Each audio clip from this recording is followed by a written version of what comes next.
Soviet Afghan war के climax पे एक ओजरी इंसिडेंट होता है। बड़ी लापरवाही थी ये डिपो को हैंडल करने में, लोगों ने कितने लोग मर गए। अमेरिकन ने, चूंकि ये जब वॉर चल रही थी तो बहुत बड़ी वॉर थी, इन्होंने जानबूझ के उड़ा दिया। मुजाहिदीन का अमेरिकन ने कोई प्लान बनाया नहीं था, तो फिर how did we take care of मुजाहिदीन? अमेरिकन बड़े बेवफा हैं, मतलब परस्त हैं, अपना मतलब निकलता है तो छोड़ जाते हैं। अगर US was sponsoring the war, then why is it said कि यूएसए में best democracy and it is not run by its military? उनकी फॉरेन पॉलिसी खास तौर पे वो हॉस्टेज है कि वो जंगें करवाना चाहते हैं, और वो एक उसमें जूश लॉबी का भी रोल है। जब उसामा बिन लादेन को आती है CIA पकड़ने, हमारे फॉरेन मिनिस्टर्स और हमारे प्रेसिडेंट जरदारी इस चीज को डिनाई करते हैं कि हमें नहीं पता। तो जनरल हमीद गुल ने कन्फेशन से दी थी, और आम आदमी नहीं थे। वो कहते थे कि हमने डॉज नहीं किया अमेरिका को, हमने डबल गेम नहीं की इनसे, हमने ये देना था उनको। सलाला इंसिडेंट में एलिजिडली कहा जाता है कि यूएस की जो आर्मी थी उसने पाकिस्तान की एक पोस्ट पे अटैक किया था। उन्होंने 2 घंटे फायरिंग करके तकरीबन 24 बंदे शहीद कर दिए। आपको पाकिस्तान और यूएस का 10 साल बाद तक का रिलेशनशिप कैसा नजर आ रहा है? इंडिया को एक तरह से हम मुतमईन करेंगे तो अमेरिकन मुतमईन होंगे। आज के पॉडकास्ट में हमारे साथ मौजूद हैं प्रोफेसर डॉक्टर आसिम हमीद। ये पॉडकास्ट पिछले पॉडकास्ट जो कि यूएस पाकिस्तान रिलेशनशिप्स के बारे में था, उसकी कंटिन्यूएशन का दूसरा एपिसोड है। इस पॉडकास्ट में हमने इंपॉर्टेंट इवेंट्स जिसमें Ojri incident, 9/11, Usama bin Laden, सलाला incident जैसे इवेंट्स को कवर किया। इन इवेंट्स का पाकिस्तान और यूएस के रिलेशनशिप्स पे क्या इफेक्ट पड़ा, और मूविंग फॉरवर्ड पाकिस्तान और यूएस के रिलेशनशिप्स कैसे बेहतर हो सकते हैं, यूएस पाकिस्तान से क्या एक्सपेक्ट कर रहा है और पाकिस्तान कैसे डिलीवर कर सकता है। अगर आप इन सब बातों के बारे में जानना चाहते हैं तो इस पॉडकास्ट को एंड तक जरूर देखें। हमारे 90% व्यूअर्स वो हैं जिन्होंने सुनो डिजिटल को अभी तक सब्सक्राइब नहीं किया। अगर आपको लगता है कि मैंने आपको वैल्यूएबल कंटेंट दिया और फ्यूचर में भी वैल्यूएबल कंटेंट देती रहूं, तो सुनो डिजिटल को ज़रूर सब्सक्राइब करें। Thank you so much for coming again sir. हम लोग पिछले पॉडकास्ट में डिस्कस करे थे सोवियत अफगान वॉर को। तो सोवियत अफगान वॉर के क्लाइमेक्स पे एक ओजरी इंसिडेंट होता है, तो वो ओजरी इंसिडेंट क्या था और उसमें यूएस जो था वो किस हद तक उसका पार्ट था? ये thank you very much once again. और पिछले पॉडकास्ट के हवाले से एक मैं मिस कर गया था, एक फैक्ट 65 की वॉर से पहले का मैंने जिक्र किया और मैंने कहा मैं भूल गया था। तो वो रन ऑफ कच्छ का वाला वाक़या था 65 की सितंबर की वॉर से पहले, सितंबर में ही, वो सितंबर से पहले, बहरहाल मई जून में शायद वो इंसिडेंट हुआ था कि जहाँ से मैंने जिक्र किया था कि ऑयल कम, और उसमें मैंने पॉइंट उसमें ये था कि अमेरिकन सपोर्ट हमारे साथ थी। तो शायद उसे भी हमें मिली हो इनकरेजमेंट कि भी अमेरिका इस किस्म की किसी छोटी मोटे कन्फ्लिक्ट में हमारा साथ देगा। तो खैर वो तो पुरानी बात होगी। अब हम वापस आ जाते हैं 80s में, और आपने ओजड़ी कैंप पे बात की है।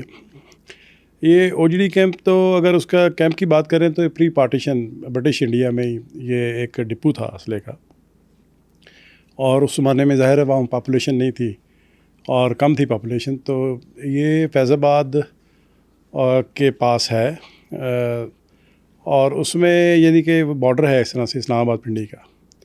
तो 10 अप्रैल 1988 को 1988, जबकि अफ़गान वॉर समझिए कि ख़त्म होने जा रही है, एक जिनीवा टॉक्स चल रही थी न्यूट्रल वेन्यू पे। उसमें यानी रशिया, USSR, अमेरिका, पाकिस्तान भी था उसमें। और उस टॉक्स में चूँकि रशियंस अब विड्रॉ करना चाह रहे थे, फेस सेविंग चाह रहे थे, तो जिनीवा टॉक्स में ना ये तकरीबन फाइनलाइज होने जा रही थी।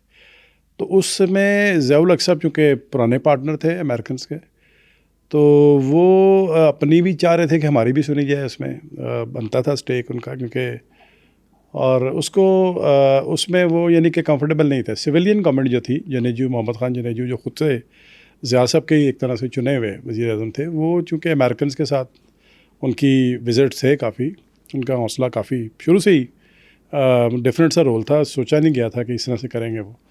उन्होंने ये जिनीवा एग्रीमेंट पे साइन भी करवाने थे। ज़ैन नूरानी इस वक्त हमारे फॉरेन मिनिस्टर थे जो जिनीवा गए हुए थे दोनों। तो 10 अप्रैल को ओजड़ी का इंसिडेंट होता है, और 14 को जिनीवा एग्रीमेंट साइन हो जाता है। 29 मई को, 1.5 महीने बाद ही, जनेजू की गवर्नमेंट जो है ना करप्शन के इल्ज़ामात में ख़त्म कर दी, असम्बली तोड़ दी, और उन्होंने करप्शन के इल्ज़ामात में कर दी। कहते हैं जी कि वो ज़िया साहब अफ़गानिस्तान में अपनी पोजीशन छोड़ने को तैयार नहीं थे। जिनीवा अकॉर्ड में अफ़गान यानी रशियंस का जो था, जो सेफ़ एग्ज़िट था, वो भी शामिल था कि बाइज़्ज़त तरीके से जा सकें, वो पीसफुली हो सके। और ये भी था कि भी हम बाकी हमसाए जो हैं पाकिस्तान समेत, तो इसमें मुदाखलत ना करें। तो मैं इसको ये कहूँगा कि अमेरिकन्स की ना ये थोड़ी ये जो है ना गैर जिम्मेदाराना अप्रोच थी। और ये ऐसे नहीं है कि कोई आपने मोटर पानी की चलानी है तो बटन ऑन कर दिया, तो बंद करनी है तो बंद कर दिया, ऐसे नहीं होता कि अब ये वॉर शुरू हो गई है, वॉर ख़त्म हो गई। स्टेक होल्डर्स का ख्याल करना चाहिए था। तो उन्होंने अपनी इसके आगे चल के आएगी बात पोस्ट 9/11 में, तो हम इसको जिक्र करेंगे कि अमेरिकन ने इसको बाद में कन्फेस भी किया है कि 90s में फिर जो जिस तरह से ये ख़त्म करके भागे हैं, छोड़ गए पाकिस्तान को, तो पाकिस्तान वाज हेल्पलेस। उन्होंने ये मौक़िफ़ पाकिस्तान का बाद में तस्लीम किया। लेकिन इसकी जब चूँकि आपके ज़ियाउल हक़ साहब को कहते हैं ना कि अमीरुल मोमिनीन बनना चाहते थे, वो ग्रेटर अफ़गानिस्तान को पाकिस्तान का असर में रखना चाहते थे। उसकी डेप्थ, स्ट्रेटेजिक डेप्थ इसकी कि हमारे ईस्ट में जो कि इंडिया बैठा है, तो वेस्ट में हमारे पास पीछे होना चाहिए, स्ट्रेटेजिक डेप्थ बनेगी हमारी, तो हम इसको अफ़गानिस्तान में हमारा ही कंट्रोल होगा। और फिर सबसे बड़ी बात ये कि जो मुजाहिदीन हमने वहाँ पे जो इतना ज़बरदस्त लीथल वेपन जिसको अमेरिकन ने बिल्ड किया, उसको भी हम यूज़ कर सकते थे फिर इंडिया के ख़िलाफ़ भी। तो मुजाहिदीन का American just left this area, Mujahideen का अमेरिकन ने कोई प्लान बनाया नहीं था, तो फिर how did we take care of मुजाहिदीन? पाकिस्तान के बारे में क्यों एकदम से निकाला गया, कह दिया गया कभी ये पाकिस्तान इसमें रोल नहीं करेगा, कि उनको शायद ये अंदाज़ा था कि ये चूँकि पाकिस्तान के ज़रिए से ही सारा कुछ हुआ है।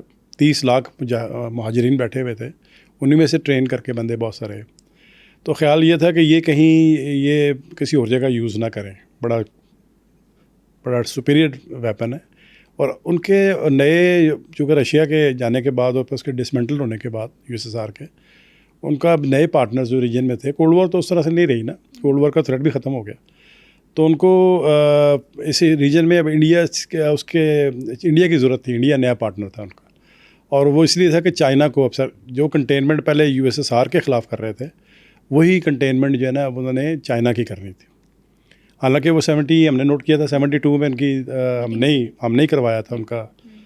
तो लेकिन ये कि बदलते हुए इंटरेस्ट है, अमेरिकन के इंटरेस्ट, बड़ी पावर्स के ऐसे ही होते हैं मामला, वो अपने इंटरेस्ट, हाँ सारी चलती हैं अपने इंटरेस्ट पे, लेकिन वो चूँकि बड़ी हैं, ताकतवर हैं, तो उनके पास फ्रीडम ऑफ चॉइस जो है ना, कि वो अपनी बातों को सोचें, समझें और उस पर इम्प्लीमेंट भी कर लें। इसके बाद 1990s में काफ़ी अमेंडमेंट्स आती हैं, प्रेसलर अमेंडमेंट आती है, ब्राउन अमेंडमेंट आती है। 1990s का अगर आप हमें बता सके कि 1990s में हुआ क्या था पाकिस्तान यूएस के कॉन्टेक्स्ट में? हाँ जी, इसमें 90s का दौर पाकिस्तान के लिए बड़ा मुश्किल दौर था, और इसी किस्म के करीबन दौर से अब आज भी गुजर रहे हैं, क्योंकि फिर वो जो रवायती जो हमारी स्ट्रीट टॉक में जो कहा जाता है जी कि अमेरिकन बड़े बेवफा हैं, मतलब परस्त हैं, अपना मतलब निकलता है तो छोड़ जाते हैं, और ये बात काफ़ी हद तक जो है ना 90s में दुरुस्त साबित होती है। वो जो हम लोग जब फ्रंट लाइन स्टेट थे, तो मतलब निकल गया, जो काम करना था कर लिया।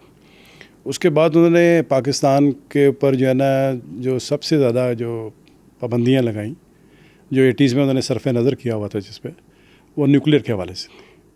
ये प्रेसलर अमेंडमेंट एक्चुअली 1985 में आ गई हुई थी, उसमें पाकिस्तान स्पेसिफिक थी। कांग्रेसमैन कोई थे, पूरा नाम उनका बहरहाल प्रेसलर था उसमें। तो प्रेसलर वो ये थी कि जी पाकिस्तान कोई एड जो है ना वो इस कंडीशन पे मिलेगी कि वो न्यूक्लियर ना बनाए, और उसमें ये रियायत दी गई प्रेसिडेंट को, यूएस प्रेसिडेंट को, कि वो हर साल एक सर्टिफिकेट देंगे कि पाकिस्तान नहीं बना रहा, पाकिस्तान न्यूक्लियर नहीं बना रहा। तो उस सर्टिफिकेट पे 85 से 88 तक चलता रहा। 88 से ऑनवर्ड जो है ना फिर उनका चूँकि प्रायोरिटीज़ बदल गई थी, उनको अब इंडिया को बिल्ड करना था, इंडिया की डिमांड थी, जो पाकिस्तान जैसा मुल्क जो है जिसको 71 में तोड़ चुके हैं, तो उसको ना दिया जाए। और 65 की बैकग्राउंड में पाकिस्तान ने अमेरिकन असले को जिस तरह इस्तेमाल किया था, तो उनको ख़तरा भी था कि यार ये तो चला देंगे एटम बम। तो इसमें यानी फिर उस पर काफ़ी पाबंदियाँ लगती हैं। वो जो यूएस प्रेसिडेंट पहले सर्टिफिकेट दिया करते थे उन्हें देने छोड़े, हमारी एड पे कट लग गए, पाबंदियाँ लग गई हम पे बहुत सारी, बहुत मुश्किल वक्त आया अमेरिकन फॉरेन पॉलिसी में। कहते हैं जी कि चूँकि वो बिल्ड ही वॉर से हुआ था, पूरी दुनिया मार खा रही थी, जंगें लड़के यूरोप में, पूरी दुनिया मीन्स यूरो सेंट्रिक थी दुनिया, और यूरोप आपस में लड़ के मर रहा था, और ये असला बेच रहे थे, इनके अपने तो वहाँ पे कोई नहीं, और उससे वो उनकी इकॉनमी बिल्ड हुई। बल्कि दोनों वर्ल्ड वॉर के दौरान एक 1930s का 29 से ऑनवर्ड एक ग्रेट डिप्रेशन आता है। वो ग्रेट डिप्रेशन की one of the major causes ये थी कि जंग नहीं हो रही थी, तो जंग नहीं हो रही तो असला नहीं बिक रहा, असला नहीं बिक रहा तो डेवलपमेंट नहीं हो रही अमेरिकन की, हाँ पूरे उसका असरात पूरी दुनिया पे आए। तो ये इनको कहते हैं कि ये अमेरिकन जो है ना, इनकी फॉरेन पॉलिसी हॉस्टेज है अमेरिकन मिलिट्री कॉम्प्लेक्स की। यानी वो जो इंडस्ट्री जो वॉर के साथ फ्लरिश करती है, उस इंडस्ट्री को वॉर चाहिए। वॉर मर्चेंट्स उसको, जिनको वॉर से फ़ायदा होता है, जो वॉर में चीज़ें बेचते हैं, तीन हैं मेनली। वो एक तो ज़ाहिर है एमुनेशन बनाने वाले, असला बिकता है। दूसरे फार्मास्यूटिकल्स हैं, आम हालत में उतनी दवाई नहीं बिकती जितनी जंगों में बिकती है। अच्छा सर, आपके इस सेंटेंस से मुझे एक क्वेश्चन जहन में आ रहा है। अब हम लोग अक्सर जिक्र करते हैं कि यूएस जो है it is the father of democracy, right?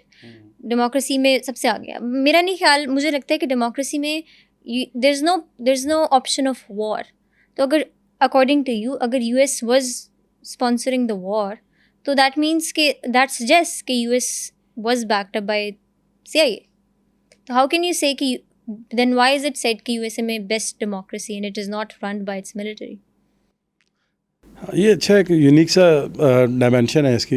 ये हम लोग ये पॉलिटिकल साइंस के जो सारे स्कॉलर्स हैं वो यही कहते हैं जी, डेमोक्रेसी पीसफुल सिस्टम है। क्योंकि एक बंदा तो ख़ुदकुशी का इरादा कर सकता है, जैसे हिटलर ने किया, या जितने भी बड़े डिक्टेटर्स थे, वो एक बंदा फैसला करता है और पूरी कौम को मरवा देता है। लेकिन जब कलेक्टिव विजडम आती है तो वो सारे ख़ुदकुशी का इरादा नहीं कर सकते। थ्योरेटिकली बिल्कुल ठीक बात है। कहा जाता है कि उनकी फॉरेन पॉलिसी ख़ास तौर पे वो हॉस्टेज है, कि वो जंगें करवाना चाहते हैं, और वो एक उसमें ज्यूश लॉबी का भी रोल है। लेट मी से दैट कि ज्यूश लॉबी एक रियलिटी है, वो एग्जिस्ट करती है, एक बड़ी ही स्ट्रॉन्ग लॉबी है। और वो यानी आज के दौर में हम 21वीं सदी के क्वार्टर में बैठे हुए हैं, ख़त्म होने लगा, और उसमें भी उनसे बड़े कोई फिनेटिक्स, कोई फंडामेंटलिस्ट नहीं है, ठीक है ना, जो कि प्योर नस्ली बेसिस पे, रिलीजियस बेसिस पे बाकी सबको इंसान ही नहीं समझते। मिनॉरिटी खुद है, लेकिन ये उन्होंने पूरी मुस्लिम वर्ल्ड को आगे लगाया है मिडल ईस्ट में, और क्रिश्चियंस को भी कह सकते हैं। लेकिन मेनली चूँकि ये इलाके फ़लस्तीन के और अभी भी जो कुछ चल रहा है वहाँ पे, उसमें मुस्लिम डोमिनेटेड ही हैं। 4 जंगें लड़ी हैं उन्होंने, चारों जंगों में अमेरिका ने साथ दिया उनका, और अभी ये शायद 5वीं शुरू हो गई है ऑलमोस्ट। वैसे छोटी मोटी तो वो करते रहते हैं। इस सब को वो सपोर्ट करते हैं एट एनी कॉस्ट। एक तरफ वो यानी वो वाला इस्लामिस्ट जिसको इस्लामोफोबिया उन्होंने फैलाया हुआ है जी, कि ये 80s में जो जिहाद किया था, ये जिहाद पूरी दुनिया पे अब 9/11 करवा दिया और हम छोड़ेंगे नहीं। एक तरफ वो उनको फंडामेंटलिस्ट कहते हैं, है ना, और मुजाहिदीन को पता नहीं क्या हवा बना के उनका। लेकिन दूसरी तरफ उनको जो कोई डिक्लेयर्ड फंडामेंटलिस्ट है उनको सपोर्ट कर रहे हैं बगैर किसी लॉजिक के। उनके अपने अंदर जितनी तनकीद अमेरिकन्स की इन पॉलिसीज़ के ख़िलाफ़ अमेरिका में होती है, जितनी किताबें उसमें छपती हैं, हालांकि बड़ा कंट्रोल है उनका, लेकिन वो कहीं भी नहीं होती। ये अमेरिकन्स की यही जमहूरियत है। 9/11 हो जाता है। 9/11 के बाद प्रेसिडेंट बुश जो हैं वो वॉर ऑन टेरर डिक्लेयर कर देते हैं। उसके बाद ही एंटर्स अफगानिस्तान अगेन।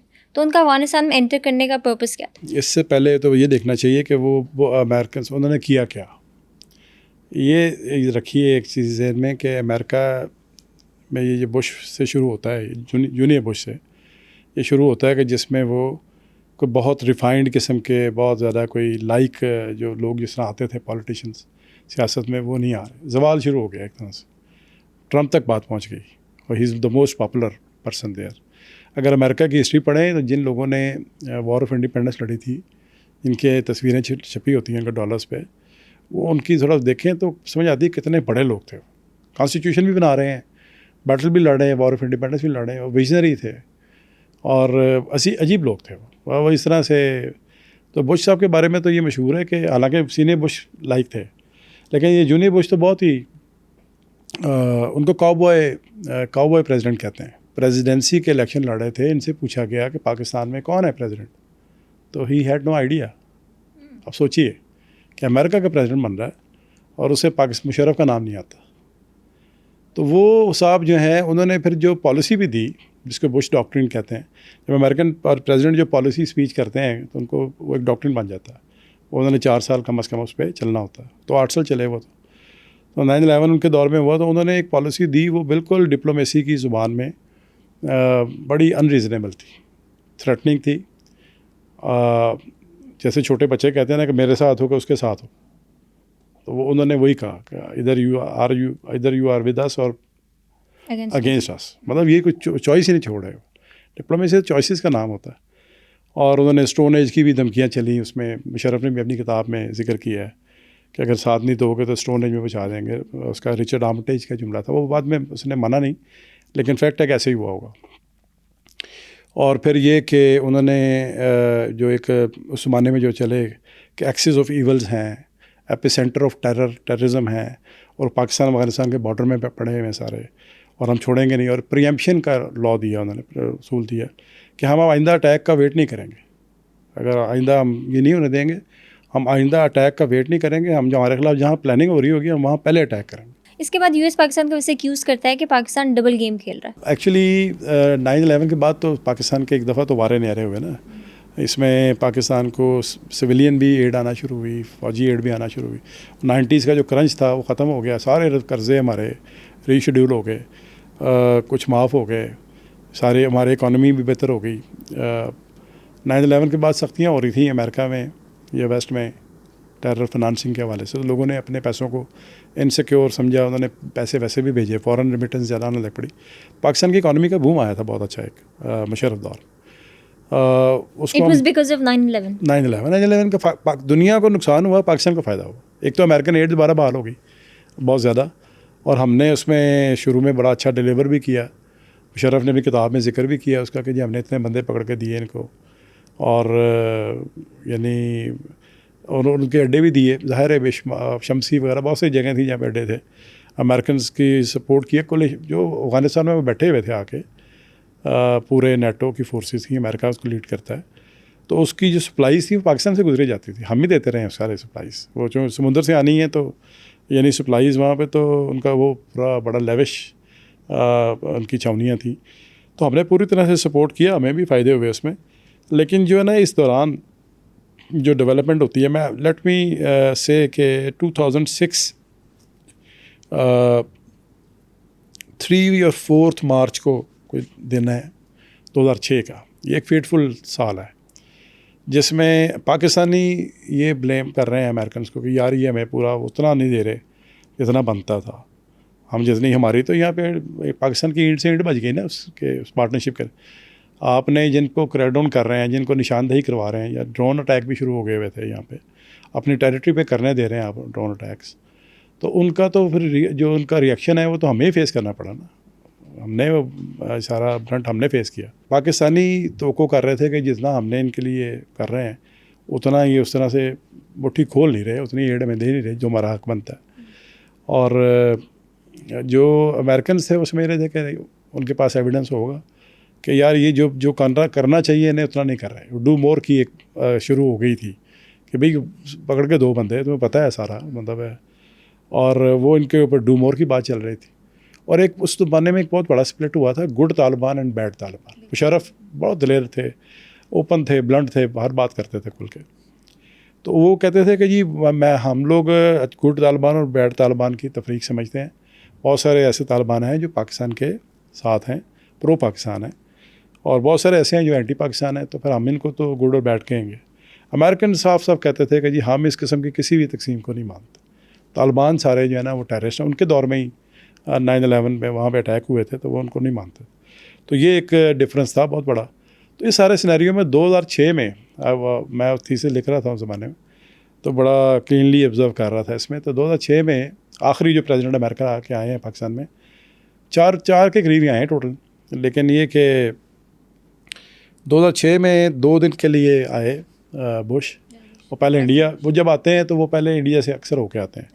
तो इंडिया के साथ जब होके आते हैं तो चूँकि पार्टनर इंडिया है नया उनका एंटी अगेंस्ट चाइना, तो उसमें वो उनके साथ एक सिविल न्यूक्लियर डील करके आते हैं कि आपकी इंडस्ट्री बहुत बड़ी हो गई है, आपको बिजली और मतलब पावर चाहिए, तो हम आपके साथ आपको सिविल यानी न्यूक्लियर को इस इंडस्ट्री के यूज़ के लिए आपको हेल्प करेंगे, टेक्नोलॉजी देंगे। तो आप जो है ना इनडायरेक्टली कहीं उसमें ये भी था कि पाइपलाइंस ईरान से आनी थी या और सेंट्रल एशिया से आनी थी, तो बना लें, हम आपको दे रहे हैं सिविल न्यूक्लियर। और वो डिपेंडेंस भी नहीं होनी थी उनकी, अगर वो पाकिस्तान से गुजर के जाएंगी पाइपलाइंस तो मसला तो रहेगा इंडिया को। तो एक बहुत बड़ी एक अचीवमेंट थी उनकी, डिप्लोमेटिक भी और इकोनॉमिक भी, इंडियंस की। और इनडायरेक्टली ये भी मतलब था कि 1998 के बाद से 8 साल से जो इंडिया पे थोड़ी बहुत पाबंदियाँ थीं वो पाबंदियाँ भी ख़त्म हो गई, उनके न्यूक्लियर को अमेरिकन ने एक्नॉलेज कर लिया। तो उसके ये इतनी ज़्यादा बात इस पर नहीं होती। जब वो आए चकलाला तो मुशर्रफ ने उनको ख़ुद रिसीव नहीं किया। दुनिया के हाकिम जो कोल्ड वॉर जीत के बैठे हुए हैं, उसका प्रेसिडेंट आ रहा है और उसको रिसीव नहीं कर रहा है। उनकी बेटी गई थी, इसको ज़्यादा बात को पता नहीं क्यों नहीं इसको खुल के बात नहीं की जाती इस पर। तो जनरल वो जो खुर्शीद कसूरी और वो गए तो थोड़ी सी क्रिकेट खेल के दिखाई। ये जेस्चर्स होते हैं कि उन्होंने क्रिकेट खेल के दिखाई और बेसबॉल के अंदाज से। कुछ यूट्यूब पे क्लिप्स पड़े हुए हैं इसके कि वो हम बड़े फ्रेंड्स हैं और वो तो पाकिस्तान के इंजमाम उल हक कप्तान थे, वो इंग्लिश नहीं बोल सकते थे, तो सलमान भट्ट साहब को आगे किया गया और थोड़ी बहुत सिखाई, उसने इंग्लिश की बातें की, बड़ा उसने एंजॉय किया। बिल्कुल उसने अपने वो जो उनकी होती है ना बेसबॉल, उसके अंदाज से उसने खेला। तो बाद में वो पोडियम पे उन्हें आके मुशर्रफ ने भी उन्होंने स्पीच की, तो उसने वहाँ डिस्क्लोज़ किया कि आप नहीं मुझे रिसीव करने नहीं आए। उसने इनडायरेक्टली उसने इसका ना शिकवा ही किया एक तरह से, लेकिन वो सुनने वाला है। दो बातें की उन्होंने। सवाल किया गया, आप कितना किसी एंकर ने, किसी जर्नलिस्ट ने सवाल किया कि ये आप इंडिया के साथ करके आए हैं सिविल न्यूक्लियर डील, तो हमसे भी कर लें, हम तो आपके नॉन नेटो वाला ही, हमसे भी करें। तो उसने बड़ा सख्त जुमला आगे से जवाब दिया कि Pakistan must stop comparing it with India. आपको इंडिया से मुवाजना छोड़ देना चाहिए। इंडिया की अलग हिस्ट्री है और उसका अलग सिग्निफिकेंस है। यानी उन्होंने एक तरह से ब्लंटली कह दिया कि भाई इंडिया हमारे लिए ज़्यादा इंपॉर्टेंट है, ब्लू आइड है हमारा, आपका वो स्टेटस नहीं है। और दूसरा उसने एक वर्ड यूज़ किया, क्रिकेट के पर सवाल हुआ, क्रिकेट कैसी है। मैंने नोट किया है कि पाकिस्तानी जो है ना ये गूगली के बड़े स्पेशलिस्ट हैं, and now you know it very well कि वर्ड गूगली जो है ना वो होता है वही है कि आप दिखाते कुछ हैं, लेग स्पिन दिखाते हैं आप तौर पे, और वो होती है ऑफ स्पिन है। Was he pointing towards that? Yes, he was saying कि आप डबल स्टैंडर्ड, आप डबल गेम खेल रहे हैं आपसे। Double game, can you explain the double game कि पाकिस्तानियों पे क्या इल्ज़ाम था? इल्ज़ाम यही था ना कि जो बाद में 2011 में साबित होता है 2 मई को, कि हम कह रहे थे जी हम ढूंढ रहे हैं, टेररिस्ट पकड़ रहे हैं, हम आपको देते हैं पकड़ने में, हम उनके आपको हर तरह की इन्फॉर्मेशन भी देंगे, फैसिलिटेट करेंगे। लेकिन एक्चुअली वो ये ब्लेम करते थे कि आप भगा देते हो, आप इनको प्रोटेक्शन दे रहे हो, आप इनके सारे जो बंदे हमें चाहिए वांटेड, वो आप हमको बचा रहे हो। जब उसामा बिन लादेन को आती है CIA पकड़ने, तो अकॉर्डिंग टू CIA उन लोगों ने रात को 3 बजे प्रेसिडेंट, क्योंकि जरदारी थे उस टाइम पे, तो प्रेसिडेंट जरदारी को इन्फॉर्म कर दिया हुआ था और आर्मी को भी पता चल गया था। But if you take the army stance, army ये कहती है कि ISI ये कहती है, आर्मी ये कहती है कि हम लोगों को पहले से पता था, ये हमारा जॉइंट ऑपरेशन था। मगर देन अगेन हमारे फॉरेन मिनिस्टर्स और हमारे प्रेसिडेंट जरदारी इस चीज़ को डिनाई करते हैं कि हमें नहीं पता था। तो वाई इज़ इट कि हमारी जो सिविल गवर्नमेंट है वो हमारी ISI को इतना ओपनली सपोर्ट नहीं करी थी इस क्लेम में कि US और पाकिस्तान का जॉइंट ऑपरेशन था? देखें, ये एक्चुअली जो कि हम लोगों ने तो बड़ा इसको कीनली उस बारे में किया। मेरा एक ही आर्टिकल है जो पोस्ट लाला रिलेशंस पे है, पाकिस्तान US पोस्ट लाला, उसमें उसका स्टार्ट मैंने इधर से लिया है 2 मई से ही। 2011 इज़ द फेटफुल ईयर जिसमें सारा कुछ होता है। रेमंड डेविस का भी वाक़या उसी दौरान ही है। और ये एक्चुअली समझ लें कि मुशर्रफ जा चुके हैं, मुशर्रफ अनपॉपुलर हो चुके थे, जा चुके हैं, सिविलियन गवर्नमेंट आई है और अमेरिकन डिमांड पे एक तरह से आई है। अमेरिकन कंट्रोल, वो सिविलियन गवर्नमेंट को देखना चाहते हैं अमेरिकन कि वो फ़ौज उनके अंडर है, और उसी में कहीं वो ये भी चाहते हैं कि फिर वो फ़ौज का बजट भी कम करें। ओपनली कहते हैं वो इसको डाउन। अब कोई बड़ी जंग नहीं है कोल्ड वॉर जैसी सामने, तो इंडिया इतना कुछ ज़रूरत नहीं है स्पेंडिंग पे। तो वो इनडायरेक्टली, मुझे इसमें डाउट नहीं है कि वो पाकिस्तान को डी न्यूक्लियराइज करना चाहते हैं, इंडिया को खुश करना चाहते हैं। इंडियंस भी यही चाहते हैं। तो इंडिया को अगर रोका हुआ है पाकिस्तान को रोंदने से, कह लीजिए इकॉनमी में आगे निकल गए हैं, तो इकॉनमी के बगैर फ़ौज भी उस तरह से नहीं चल सकती। फिर हमें उन्होंने बड़ी एक पूरे माहौल बनाया ऐसा कि इसमें हम नेशनल यूनिटी भी हमारी जो है ना वो कॉम्प्रोमाइज़ हुई है काफ़ी। तो इसमें हमारी पॉलिटिक्स इस तरह की हो गई है कि हम बहुत ज़्यादा फ्रैगमेंट्स में बट गए हैं, फ़िरकाबाजी में, सूबाइयत में, और बहुत सारी, ये वर्स्ट फॉर्म में इस वक्त है। तो इसमें और बड़ी मेहनत से किया गया। अफ़गानिस्तान में याद रखिए कि अफ़गानिस्तान में इंडियंस आ गए थे, इंडियंस की इतनी बैसियाँ खुल गई थी वहाँ पे, तो नहीं बनता था। बहुत सारे इंडियंस वो इन्वेस्ट कर रहे थे यानी 9/11 के बाद, कि इस तरह से भी, और उनका वो जो सारा पैसा उन्होंने लगाया वहाँ पे, उसका असर है कि अफ़गानी इतने पाकिस्तान के साथ हॉस्टाइल हैं। कमिंग बैक टू द वापस इसी पे उसामा बिन लादेन पे ही मैं आ रहा हूँ कि उसामा बिन लादेन जो है ना वो 2 मई को इसमें एक यानी सरप्राइज़ ही होता है पाकिस्तान कि वो आते हैं और जो एबटाबाद में 2 हेलीकॉप्टर जो आते हैं और एक गिर जाता है और उसमें से एक फैमिली को उसामा उन्हें पता है कि उसामा किधर है, पकड़ के उसको मार के ले जाते हैं। ख़वातीन को कोई नहीं कहते कुछ, और उसको ले जाते हैं और उसके ऊपर फिल्में बनी हैं, उस पर किताबें लिखी गई हैं। और वो फिर ये ऐसा नहीं है कि जरदारी साहब कह रहे थे हमें पता नहीं था या हमें बताया नहीं था। जरदारी साहब ने अगले दिन वाशिंगटन पोस्ट में या किसी में एक आर्टिकल लिख दिया था वेरी नेक्स्ट डे 3 मई को ही कि मुबारक हो जी, सबसे बड़ा टेररिस्ट पकड़ा गया। तो पाकिस्तान आर्मी की तरफ से या DGISPR वगैरह की तरफ से कोई बयान नहीं आ सका, क्योंकि वो सरप्राइज़ थे कि ये क्या हो रहा है। यानी वो अमेरिकन से तवक्को नहीं कर रहे थे। मैं तो ये समझता हूँ कि उनको तवक्को नहीं थी, बल्कि ये उस दिनों में बड़ा मीडिया में शोर मचा कि जी जो आप कुछ पॉलिसी बयान दे क्यों नहीं रहे। तो फिर एक बयान आया जी कि हमारे रडार्स में नहीं आए वो। तो रडार्स में आने की ज़रूरत क्या थी, वो तो एक हेलीकॉप्टर गिर गया था, आग लग गई थी, फायरिंग हो रही थी, लोग इलाके के लोग पहुँचे हुए थे सारे वहाँ पर। और अमेरिकन खुद कहते हैं, मेरा ख्याल है हिलरी ने और ओबामा ने, उनकी तस्वीरें हैं कि वो तवक्को नहीं कर रहे थे कि इस कदर मतलब रेजिस्टेंस मिलेगी नहीं सिरे से यहाँ से। उनको उनके F-16 वगैरह जो भी थे वो उनके हवा में थे। उन्हें ख्याल था कि कुछ ना कुछ पाकिस्तान रिएक्शन देगा इसका, तो नहीं दिया पाकिस्तानियों ने। इसके ऊपर एक अलग पूरी डिबेट हो सकती है कि सही किया या गलत किया, लेकिन फैक्ट ये है कि हम सरप्राइज़ हुए थे, we were not expecting this.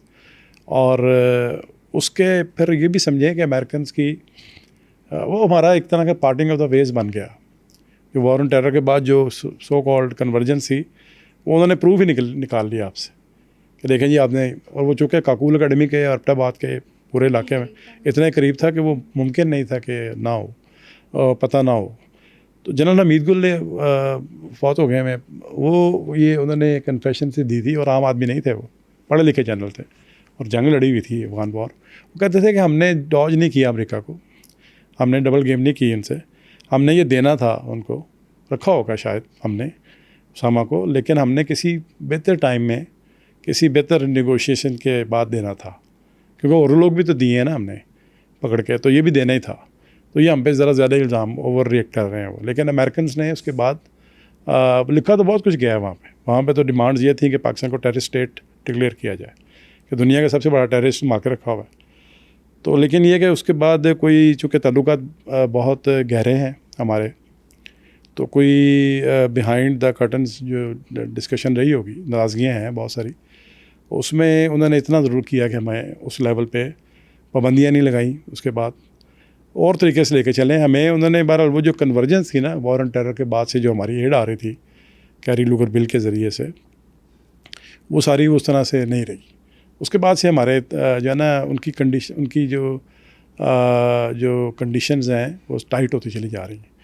और अभी अब देख रहे हो, और वो अकेला नहीं होता, फिर उसके साथ सारे पार्टनर्स हैं, वेस्टर्न वर्ल्ड है, यूरोपियन यूनियन भी होती है, जापान होता है, IMF होता है, उसके बहुत सारे इसके टूल्स हैं, उनके ज़रिए से फिर वो फंसाते हैं। तो अब आजकल हम IMF के हाथों चढ़े हुए हैं। मतलब आपके प्राइम मिनिस्टर साहब कहते हैं कि इतनी मुझे ये कि मिन्नतें करनी पड़ी उनकी, मतलब वो क्या क्या लफ्ज़ यूज़ किए हैं शहबाज शरीफ ने, वो मजाक बन गया इस पर प्राइम मिनिस्टर शहबाज शरीफ ने, जो कि IMF बड़ी सख्त कंडीशनलिटीज़ के साथ हमें दे रहा है जो भी थोड़ा बहुत।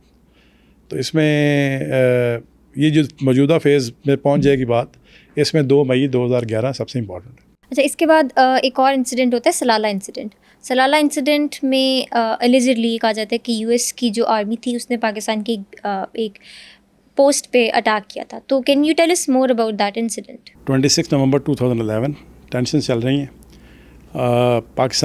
पाकिस्तान के अंदर से उसामा बरामद हो चुका है और अजीब सा एक माहौल बना हुआ है। उसमें गुड तालिबान बैड तालिबान वाले मामला थे। पाकिस्तानी ये कह रहे थे कि ये जो समझते थे कि भाई ये जो आते हैं पाकिस्तान में जो टेररिस्ट अटैक होते हैं और हमारे कौन सी जगह है जो महफूज रही हो उस दौरान, तो उसमें वो कहते थे, पाकिस्तानी ये कहते थे कि भाई ये आते हैं वहाँ से, अफगानिस्तान से आते हैं जहाँ अमेरिकन बैठे हुए हैं, और वो शायद वो एंटी पाकिस्तान है, बैड तालिबान है वो। और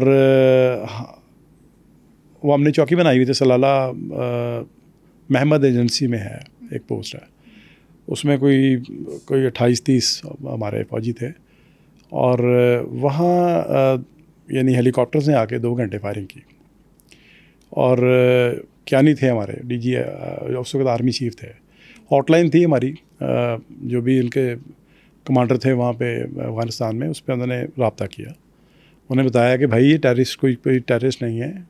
वो अक्सर वो कहते थे कि ये वहाँ पे जो अटैक करते हैं वो पाकिस्तान से आते हैं, तो हम उनके पीछे आ रहे हैं कि यहाँ से वो लोग आते हैं। तो उन्होंने ये समझ के ये क्लेम करते हैं कि भाई, बाद में उन्होंने माना जी गलत फहमी थी, लेकिन एक्चुअली उन्होंने कहा भी कि भाई ये वो लोग नहीं हैं, ये हमारे आर्मी के कैप्टन टाइप, मेजर टाइप लोग भी थे। उन्होंने 2 घंटे फायरिंग करके तकरीबन 24 बंदे शहीद कर दिए।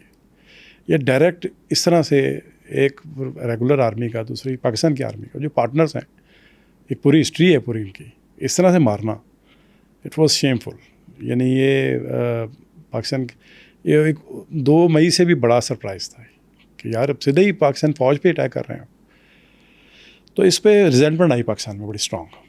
यानी इसके बाद पार्लियामेंट के भी इजलास हुए और उसमें हमने बहुत बड़ा एक्शन लिया कि हमने जनाब उनकी नेटो सप्लाई बंद कर दी। और उसी दौरान मैंने आर्टिकल लिखा और वो उसके अंदर जो मैंने समझा कि ये होना है कि बहरहाल यानी वो जो है ना कि देने वाला हाथ लेने वाले हाथ से ऊपर होता है। तो हमने सप्लाई बंद की, अमेरिकन परेशान हुए, अमेरिकन को नुकसान हुआ, मुश्किल हो गया उन्हें सर्वाइव करना। किसी भी और चैनल से, किसी भी और रूट से वो अगर वो लें तो बहुत महंगा पड़ता है, और वो जो हमारी अंडरस्टैंडिंग होती है वो बाकियों की नहीं है उस तरह से। तो हाँ, यानी आसान लफ्ज़ों में कि बहुत बुरे हालात थे उसमें। इवेंचुअली मई 2012 में उन्होंने एक तरह से, हम चाह रहे थे कि माफ़ी, हमारा डिमांड ये थी, रेजोल्यूशंस थे कि माफ़ी मांगे अमेरिका इतनी बड़ी सुपर पावर है कि उसे माफ़ी फॉर्मली इस तरह मनवाना मुश्किल था। तो उन्होंने फेस सेविंग के लिए बहरहाल हिलरी क्लिंटन जो सेक्रेटरी ऑफ स्टेट थी इस वक्त, वज़ीर ख़ारजा उसको आप कहते, उन्होंने फिर वहाँ से ऐलान किया कि एक मिसअंडरस्टैंडिंग थी and we are sorry for that. और उसको लंबा चौड़ा उन्होंने खींचा नहीं और उन्होंने ख़ुद से ऐलान कर दिया कि जी नेटो सप्लाई बाहर होगी। हमें इतने भी, मैं समझता हूँ कि एक जेस्चर था ये भी कि हमें मौका देते हैं कि हम ऐलान करते हैं कि हम बहाल कर रहे हैं। तो उन्होंने ये जो है ना देने वाला हाथ और लेने वाला वो रखा। तो 2011 और 12 का जो सारा ये है सलाला इंसिडेंट ने पाकिस्तान अमेरिका के तल्लुकात को एक नई दे दी है। 2011 का साल जो है ना वो फेटफुल साल है इसी सेंस में कि समझ आ गई कि अमेरिकन पाकिस्तानी चौकी पे भी हमला कर सकते हैं। अच्छा, इसके बाद अगर हम 2021 में आ जाएं, 2021 में यूएस विथड्रॉ करना स्टार्ट कर देता है अफगानिस्तान से, मगर जितना रैपिडली वो विथड्रॉ करता है ना, उसको इंटरनेशनली एक लूज़र स्टांस कहा गया है। क्या वजह थी कि वो इतना जल्दी बस भागना चाह रहा था अफगानिस्तान से? इकोनॉमिक क्रंच जो है ना वहाँ भी है, वहाँ भी जो टैक्स पेयर जो हैं, जो वोटर्स हैं, उनका प्रेशर है। और कोविड ने भी दुनिया को बड़ा हर्ट किया था, उनकी इकॉनमी में बड़ा बोझ आया था। तो उन्होंने ये भी देख लिया था कि भाई हम तो एक, और वो अपने ऑब्जेक्टिव्स अचीव कर चुके थे उन्होंने जितनी यहाँ पे देखना था। क्या ऑब्जेक्टिव्स? उनके ऑब्जेक्टिव्स पहले तो ये थे कि ये जो टेररिस्ट हैं उनकी नज़र में जो उनके ख़िलाफ़ कुछ कर सकते हैं, उनके पोटेंशियल को तबाह किया उन्होंने। अब ये ना कहें कि वो यहाँ से नाकाम होकर गए हैं, उन्होंने यहाँ पे यानी हर लेवल पे कमज़ोर किया है उनको। तालिबान वो नहीं रहे उस तरह से। अच्छा, अब चूँकि वो उनकी स्पेंडिंग बहुत ज़्यादा हो रही थी, मतलब एक टाइम पे जब अमेरिका ख़र्च कर रहा था इराक़ और अफ़गानिस्तान पे दोनों पे, तो $700 बिलियन सिर्फ इन्हीं दोनों का होता था बजट। तो वॉर इतनी कुछ सस्ती चीज़ नहीं होती और अमेरिका इतना भी अमीर नहीं रहा कि भाई उसके, तो उन्होंने ये फ़ैसला तो अपनी इकोनॉमिक सिचुएशन को देखते हुए और अपने गोल्स की अकम्पलिशमेंट को देखते हुए किया। लेकिन मैं वही कह रहा हूँ ना कि कहीं ज़वाल आया है। उनके भी जो पॉलिसी मेकर्स हैं, जो उनके इम्प्लीमेंटर्स हैं, जब वो उसके सदर को पता नहीं है कि पाकिस्तान का सदर कौन है, नाम क्या है, तो फिर उनके भी वहाँ पे ज़वाल आया। ये 90s में भी जब ये गए, जब वो रशिया के जाने के बाद, और यहाँ भी ये एक हेस्ट नज़र आती है जिस विच मेड वेस्ट हेस्ट में। और इसमें तो बहुत ज़िल्लत हुई ना अमेरिकन को। ये फ़ैसला तो ये किया था ट्रंप ने कि हम विड्रॉ करेंगे यहाँ से, तो लेकिन ये कि इसको इम्प्लीमेंट करने का जब टाइम आया तो उस वक्त बाइडन थे। बाइडन के अनपॉपुलर होने का सबसे बड़ी वजह यही है कि वो मतलब है कि वियतनाम के दौर में जलील हुए थे आसान लफ्ज़ों में अमेरिकन, लेकिन और उसके बाद ये वाली तो बहुत ही बड़ी डिफीट है। इसके बाद अब यूएस प्रेसिडेंट्स के इंटरव्यूज़ वगैरह सुनते हैं तो उसमें they always want Pakistan to do more. तो हमें इतना इस तरह क्यों ट्रीट किया जाता है even though we have been always helpful to US? ये डू मोर वाली थोड़ी सी डिबेट अब थोड़ी पीछे पुरानी हो गई, इससे अगली बात आगे निकल गई है। डू मोर तब तक था जब वो पैसे दे रहे थे, जब वो पूरी एक तरह इन्वॉल्व थे। अभी तो वो मुझे लगता है ऐसे जैसे वो एक तरह से वर्ड सख्त है लेकिन वो पाकिस्तान को पनिश करने पे तुले हुए हैं। वो अब इस वक्त जो है ना उनकी जो देखें बिलियंस डॉलर आया करते थे पाकिस्तान, अब मुश्किल से मिलियंस में आते हैं। और पाकिस्तान की इकॉनमी ट्रेड ओरिएंटेड नहीं है, हम एड ओरिएंटेड ही हैं। एड के बगैर हम नहीं चल सकते। हमारी जो सुनहरे दौर है ना हमारी इकॉनमी के, वो सारे वही हैं जिसमें अमेरिकन ईजी मनी आती थी। यहाँ पाकिस्तान के गवर्नेंस में ये मसला रहेगा और इसमें आर्मी को ब्लेम किया जाता रहेगा। जो आर्मी के कम से कम जो हेड्स थे जो भी रूल कर रहे थे कि उन्होंने उस मनी को ट्रांसफॉर्म नहीं किया। न्यूक्लियर तो बना लिया लेकिन इकोनॉमिक यानी जो कहना चाहिए इकोनॉमिक जो रिवाइवल हो सकता था। आपको पता है ना इस पे अभी आप बात करेंगे कि इंडोनेशिया और मुल्कों की मिसाल दी जाती है, टर्की की मिसाल दी जाती है। यहाँ भी मिलिट्री का रोल है बहुत, लेकिन उन्होंने अपनी इकॉनमीज ठीक कराई हैं। अपनी इकॉनमी वो समझते हैं कि आप मिलिट्री सिक्योरिटी जो है वो डिपेंडेंट है इकोनॉमिक सिक्योरिटी के साथ। सिक्योरिटी के जो एंगल्स हैं वो बदल चुके हैं, बहुत डिफाइंड हो गए हैं। तो ये हमारी चूँकि इतना पोटेंशियल होने के बावजूद नेचुरल रिसोर्सेज के हवाले से, ह्यूमन रिसोर्स के हवाले से दुनिया के अमीर मुल्कों में शामिल होना चाहिए पाकिस्तान, लेकिन हमने उस पर काम ही नहीं किया।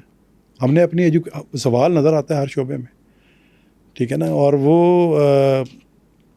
बात डी ट्रैक हो जाती है। लेकिन ये कि अब आज डू मोर की बात नहीं हो रही, आज डू मोर से ज़्यादा अगली बात हो रही है। अब तो वो एक तरह से उन्होंने कंडीशंस भी रखी हुई हैं ऐसी जो ओपनली सामने नहीं आती, और वो हम अब उसमें फिर ये भी बात आ जाती है कि वो रिजीम चेंज करवाते हैं यहाँ पर और तरीके से प्रेशर डलवाते हैं। लेकिन ये कि मुझे लगता है कि जो पाकिस्तान अमेरिका के ताल्लुकात में अब जो है ना मामला, उसमें सबसे पहले न्यूक्लियर है क्योंकि मुतालबे यही हैं उनके। फिर वो चाइना चाहते हैं कि चाइना के साथ कोलैबोरेशन छोड़ें। चाइना के वो ओपनली सी पैक के ख़िलाफ़ कह चुके हैं और पाकिस्तान की ट्रेड खोलना चाहते हैं इंडिया के साथ। वो कहते हैं आपने चाइना के साथ ट्रेड खोली हुई है, उस पर ऑलमोस्ट फ्री ट्रेड है, इतनी बड़ा वॉल्यूम है, तो ये मंडी खोलें। अब आज की जो पॉलिटिक्स है, आज की जो रिलेशन है वो इकॉनमी की है। तो उस इकॉनमी में मार्केट पाकिस्तान की बहुत बड़ी है, एक अच्छी तगड़ी मिडिल क्लास बड़े शहरों में डेवलप हो चुकी है जो बाहर से चीज़ें इंपोर्ट करते हैं। तो क्यों नहीं इंडिया से करें? इंडिया बिल्ड होगा, उससे इंडिया बिल्ड होगा तो चाइना के मुकाबले पे आएगा। तो अमेरिकन इंटरेस्ट ये है, हम ट्रेड रोक के बैठे हुए हैं। हम ये नहीं है कि हमारी बात मान लेते हैं अमेरिकन से। हमने एटम बम भी जो बनाया है उनकी मर्ज़ी के ख़िलाफ़ बनाया। हमने उसको जो टेस्ट किए थे वो भी उनकी मर्ज़ी के ख़िलाफ़ किए थे। और भी बहुत सारे काम, हम हर बात नहीं, टेंशन होती हैं, मतलब बड़ा इसमें तो कहता हूँ बड़ी ज़रूरत वाली बात है ये कि उनको हम अनॉय कर चुके हैं और फिर भी हमारी एक एंगेजमेंट बहरहाल किसी तरह से है उसमें, यानी और बहुत सारे इश्यूज़ हैं। और अल्टीमेटली उनका ऑब्जेक्टिव है कि जी यहाँ पे सिविलियन इदारे जो हैं तगड़े हों इतने कि फ़ौज को कंट्रोल करें, कट टू साइज़ करें इसको। जो उनका विजन है कि इंडिया को यहाँ पे अपर हैंड दे दिया जाए, बड़ा भाई मान लिया जाए, और इसमें ज़ाहिर है फ़ौज इसके लिए तैयार नहीं है।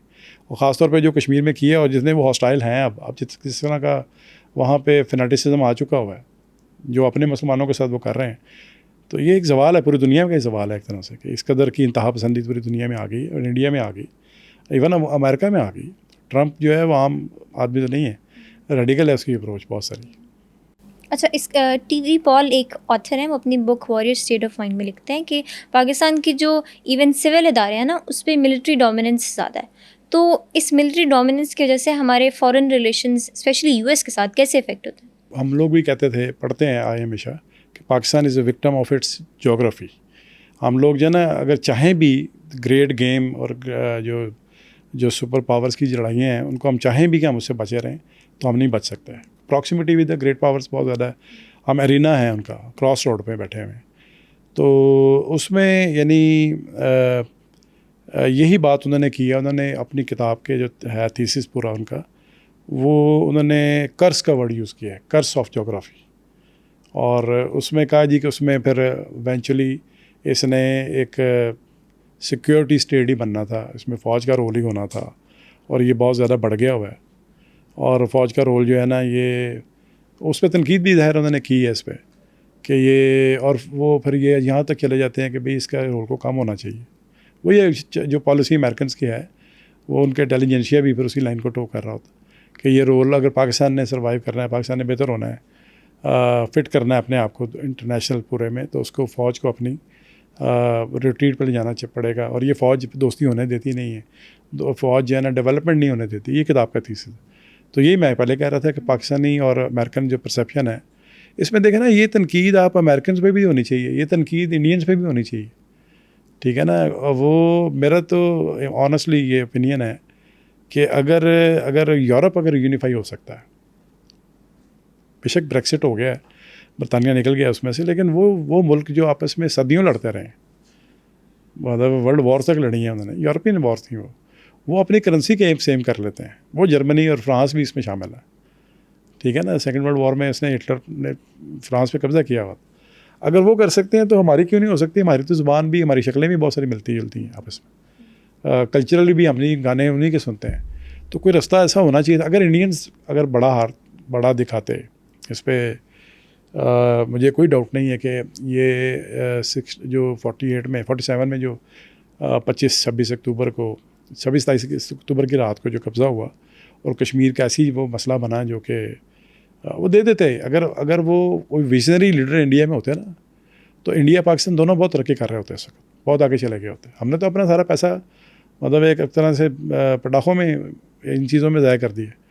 ये हमारी डेवलपमेंट पे, पहले भी इंडिया हिस्टोरिकली बहुत दुनिया की बड़ी पावर थी, तो वो हम नहीं बन सके। इसीलिए नहीं बन सके कि यहाँ हमने खामखा की छोटी कश्मीर को, अगर जिस तरह से मुशर्रफ दौर में भी कहते हैं कि एक तकरीबन पहुँच गए थे कि उसके चुनाव फार्मूला कोई था कि जी कुछ हिस्सा जो है ना वो ऑटोनमस होगा, कुछ हिस्सा इंडिया के पास, विन विन सिचुएशन होगी, और फिर आना जाना और ट्रेड हमारी हो सकती है। मतलब आप जब मुल्क करीब करीब होते हैं तो सिर्फ इंडिया को फ़ायदा नहीं पहुंचेगा, उसमें पाकिस्तान को भी पहुंचना। मगर इस लेवल पे ले गए कि न्यूक्लियर बन गए और न्यूक्लियर चलने के करीब पहुंच गए, तो इंडिया को भी ब्लेम किया जाना चाहिए एज ए पाकिस्तानी। और फिर मैं ये पाकिस्तान फ़ौज को भी फिर डिफेंड कर बनता है हर सूरत कि उन्होंने, उनका कमाल है कि सारे के अंदर अब याद रखें, एक नारा लगा करता था, हम भी जलसे अटेंड करते थे बेनज़ीर के जब आई थी, तो एक नारा लगता था, चारों सूबों की जंजीर बेनज़ीर बेनज़ीर, कि भी सूबों को अगर बांध कर रखना है, इकट्ठा रखना है। तो मैं आपको ऑनेस्ट ओपिनियन दे रहा हूँ अपनी, वेल कंसिडर्ड, कि पाकिस्तानी फ़ौज ही वो वाहिद इदारा है जो हमने सही मानों में बिल्ड किया है, और इसी ने पाकिस्तान को बांध के रखा हुआ है। बहुत सारे हमारे नादान जो यंगस्टर्स हैं, स्टूडेंट्स भी होते हैं, प्रोपेगेंडा में आ जाते हैं, सोशल मीडिया के डिसइंफॉर्मेशन में भी आ जाते हैं, तो बहुत ज़्यादा हार्ट लाइन ले जाते हैं। ये फ़ौज ही है जो इस मुल्क को, जिसका मेरा ख्याल है सबसे बड़ी स्टेक होल्डर है पाकिस्तान की, ठीक है ना। और इसीलिए अमेरिकन भी समझते हैं इस बात को, वो भी ज़ाया नहीं करना चाहिए। अगर फ़ौज नहीं होगी तो स्टेबिलिटी नहीं होगी यहाँ पे। और ये स्टेबिलिटी, सॉरी टू से, ये स्टेबिलिटी सिर्फ पाकिस्तान के अंदर नहीं ख़राबी होनी, ये स्पिल ओवर करेगी, ये बॉर्डर्स पे जाएगी, इंडिया में भी जाएगी। ये भुट्टो साहब की किताब में, एक किताब थी उनकी, मुझे नाम याद आ जाएगा, उनकी किताब में वो जुमला शुरू में ही पहले ही दूसरे पहले सफ़े पे लिखते हैं कि एक स्टेबल पाकिस्तान एक स्टेबल इंडिया की गारंटी है। समझाने की कोशिश कर रहे थे कि पाकिस्तान को इतना डिस्टेबलाइज ना करो, एक्सट्रीमिज़म इतना ना लेके आओ यहाँ पे, अब करो कि ये सारा स्पिल ओवर होके चले जाए। तो पाकिस्तान को जो चंद फनेटिक्स समझते हैं कि बर्बाद करने से, फ़ौज को ख़राब करने से, तोड़ने से वो बच जाएगा, कोई नहीं बचेगा, पूरा रीजन ही डिस्टर्ब हो जाएगा। Keeping in mind the current geopolitical situation, अभी इजराइल और ईरान का कॉन्फ्लिक्ट एक चल रहा है, तो इस सारी सिचुएशन को नज़र में रखते हुए आपको पाकिस्तान और यूएस का 10 साल बाद तक का रिलेशनशिप कैसा नज़र आ रहा है? बड़ा ही मुश्किल क्वेश्चन है ये, पंडितों वाला जो है ना, ये रिसर्चर से ये समझा जाता है कि वो एक्सपर्ट, वो फ्यूचरिस्टिक सिनेरियो दें, लेकिन ये जो टफेस्ट टाइम्स हैं, ये जो टाइम है ना, बड़ा ही मुश्किल टाइम है। और हमें असल में ना अमेरिकन के साथ कोलैबोरेट तो करना है, यानी उनको हम डिवोर्स वो ना वो करेंगे ना हम कर छोड़ सकते हैं, लेकिन हमें वो उनके डिज़ाइंस के साथ अपने जो है ना शराइत को, उनका जो ग्लोबल एजेंडा है उसको फिट इन करना है। हम फिट नहीं हो रहे अभी इसमें। मैं एक लफ्ज़ या कहा करता हूँ कि हम चले हुए कारतूस हैं, हम इस्तेमाल हो चुके हैं 80s में। अब हमारी उनके डिज़ाइन में अब इंडिया है आगे, हम जो कुछ कर रहे हैं उसे पाकिस्तान को पीछे हटाना चाहते हैं। तो कोई लाइन बिटवीन बीच में से ढूंढनी पड़ेगी, और ये एब्सोल्युटली नॉट कहने से नहीं काम बनेगा। और उनके कोई लेटर्स कोई अगर है भी, अगर लेटर्स तो नहीं हुए तो एक केबल थी जिसको पब्लिकली दिखाया गया, तो हमें उनके साथ ताल्लुकात को ठीक करने की ज़रूरत है। हमें ये वैसे बात ठीक है कि एक मुल्क पे डिपेंड नहीं करना चाहिए, सारे अंडे एक ही बास्केट में नहीं रखने चाहिए। हमें थोड़ी सी पॉलिसी, फॉरेन पॉलिसी में अपनी यानी और भी लेके आने चाहिए। चाइना है, कोशिश तो कर रहे हैं, लेकिन हमारे रिसोर्सेज भी कम हैं, हमारे पास अंदर के भी मसाइल बहुत ज़्यादा हैं। तो मेरा ख़्याल है कि हमें एक इतने मुश्किल हालात हैं और इतनी मुश्किल हो गई हैं, मैं तो उसको थोड़ा बाज़ वक़्त मायूस हो के कहता हूँ कि हो चुकी गालिब बलाएँ सब तमाम, नौज़ुबिल्लाह। उसमें अगला मिसरा है कि बस एक मर के नहा कहानी और है। लेकिन ये कि जब रात बहुत ज़्यादा हो जाती है गहरी, तो उसको के सूरज निकलने वाला होता है। तो हमें ऑप्टिमिस्टिक रहना चाहिए, हमें रियलिस्टिक रहना चाहिए, हमें ओवर एम्बिशियस नहीं हो जाना चाहिए। हमें एक अच्छी लीडरशिप की ज़रूरत है, जो समझे वो कि नज़ाकत क्या है इन हालात की, और हमें ताल्लुका ठीक करने पड़ेंगे। ऑनेस्टली इंडिया के साथ ताल्लुका ठीक करने पड़ेंगे, और वो फ़ौज का बहाना रख के इंडिया उसको ठीक करने नहीं देना चाहता। वो तो क्या हमारे यूएस के साथ रिलेशनशिप्स इंडिया के साथ रिलेशनशिप्स पे भी डिपेंडेंट? बिल्कुल डिपेंडेंट है, क्योंकि इंडिया को एक तरह से हम मुतमईन करेंगे तो अमेरिकन मुतमईन होंगे, और इंडियंस हैं इस फ़ौज को हमारी जो उनको टारगेट किया हुआ है कि इसका रोल जो है ना माइनस करें। वो तो किसी हमारे प्राइम मिनिस्टर मानते नहीं, वो कहते हैं जी असल में तो ये पीछे बैठे हैं और इन जनरल्स को हम सबको सिखाएंगे। और एक तरह का माहौल ही ऐसा बना हुआ है, हॉस्टाइल, इतना यानी फंडामेंटलिज्म वाला बना हुआ है। मुश्किल है, इतना आसान नहीं होगा। कोई रेवोल्यूशन, एक सेमी रेवोल्यूशन चाहिए उसके लिए। Thank you so much sir for coming again. आपसे बहुत अच्छा लगा बात करके, बहुत कुछ सीखने को मिला। बहुत शुक्रिया, प्लेजर इज़ माइन। आपके नज़दीक पाकिस्तान की यूएस को लेकर खारजा पॉलिसी क्या होनी चाहिए, हमें कमेंट सेक्शन में ज़रूर बताएं। अंटिल नेक्स्ट टाइम, खुदा हाफिज़।